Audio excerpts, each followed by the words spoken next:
കടൽ വെള്ളം വഴിമാറിക്കൊടുത്ത് നടപ്പാതയൊരുക്കിയതും കടലിന് കുറുകെ പാലം കെട്ടി ശത്രുരാജ്യത്തെത്തി യുദ്ധം ജയിച്ചതുമായ നിരവധി കഥകൾ കടലുമായി ബന്ധപ്പെട്ട് നമ്മുടെ പുരാണങ്ങളിലുണ്ട്. ഇതെല്ലാം യാഥാർത്ഥ്യമാണോ അല്ലെങ്കിൽ ആരുടെയെങ്കിലും ഭാവനാ സൃഷ്ടി മാത്രമാണോ എന്നതിന് കൃത്യമായ തെളിവുകളൊന്നും തന്നെ ലഭ്യമല്ല. എന്നാൽ ഇത് സത്യമാണെന്ന് മനസ്സിലാക്കി തരുന്ന ഒരു അത്ഭുത കാഴ്ചയുണ്ട് അങ്ങ് ഗുജറാത്തിലെ നിഷ്കളങ്കേശ്വര ക്ഷേത്രത്തിൽ.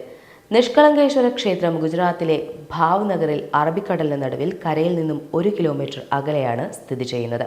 ഇതൊരു ശിവക്ഷേത്രമാണ്. തീർത്ഥാടകർക്ക് ശിവദർശനത്തിനായി എല്ലാ ദിവസവും ഉച്ചയ്ക്ക് 1 മണി മുതൽ രാത്രി 10 മണി വരെ കടൽ വഴി മാറിക്കൊടുക്കുന്ന അത്ഭുത കാഴ്ചയാണ് ഇവിടെ കാണാൻ കഴിയുക. എല്ലാ ദിവസവും ഉച്ചയ്ക്ക് 1 മണി വരെ ഇവിടെ വേലിയേറ്റ സമയമാണ്. അതിനാൽ കരയിൽ നിന്നും മാറി കടലിൽ സ്ഥിതി ചെയ്യുന്ന ഈ ക്ഷേത്രത്തിലെ 20 അടി ഉയരമുള്ള തൂണുൾപ്പെടെ ക്ഷേത്രം മുഴുവനും വെള്ളത്തിനടിയിലായിരിക്കും. ക്ഷേത്രത്തിലെ കൊടിമരത്തിലുള്ള കൊടിയുടെ മുകൾ ഭാഗം മാത്രമേ ഈ സമയത്ത് പുറത്തു കാണാൻ കഴിയൂ. എന്നാൽ 1 മണിക്ക് ശേഷം വേലിയിറക്കമാകുന്നതോടെ ക്ഷേത്രത്തിനിരുവശവും ജലനിരപ്പ് താഴാൻ തുടങ്ങുകയും വെള്ളം മാറി ക്ഷേത്രത്തിലേക്കുള്ള പാത തെളിയുകയും ചെയ്യുന്നു. രാത്രി 10 മണിവരെ ഇതിലൂടെ യാത്ര സാധ്യമാകും.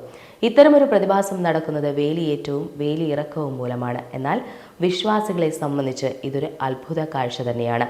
ഭക്തർക്ക് ശിവാരാധനയ്ക്കായി പ്രകൃതി തന്നെ വഴിയൊരുക്കുന്നുവെന്നാണ് ഇവർ വിശ്വസിക്കുന്നത്.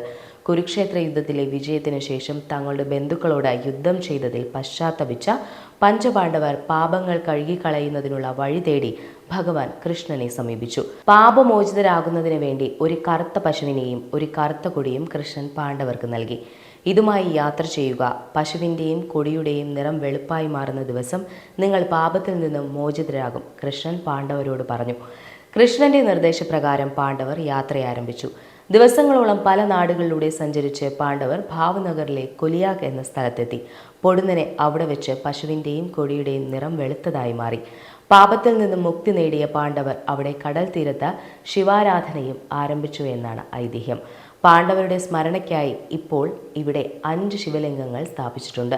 എത്ര വെള്ളപ്പൊക്കവും കൊടുങ്കാറ്റും കടൽക്ഷോഭവും ഉണ്ടായിട്ടും ഇത്രയും വർഷങ്ങളായി ഈ ശിലാക്ഷേത്രത്തിന്റെ 20 അടിയിലധികം ഉയരമുള്ള കൊടിമരത്തിന് യാതൊരു കേടുപാടും സംഭവിച്ചിട്ടില്ല എന്നതും വിശ്വാസികളെ ഇവിടേക്ക് ആകർഷിക്കുന്ന ഒന്നാണ്. ആയിരക്കണക്കിന് സഞ്ചാരികളാണ് ദിനം പ്രതി ഇവിടേക്ക് എത്തുന്നത്.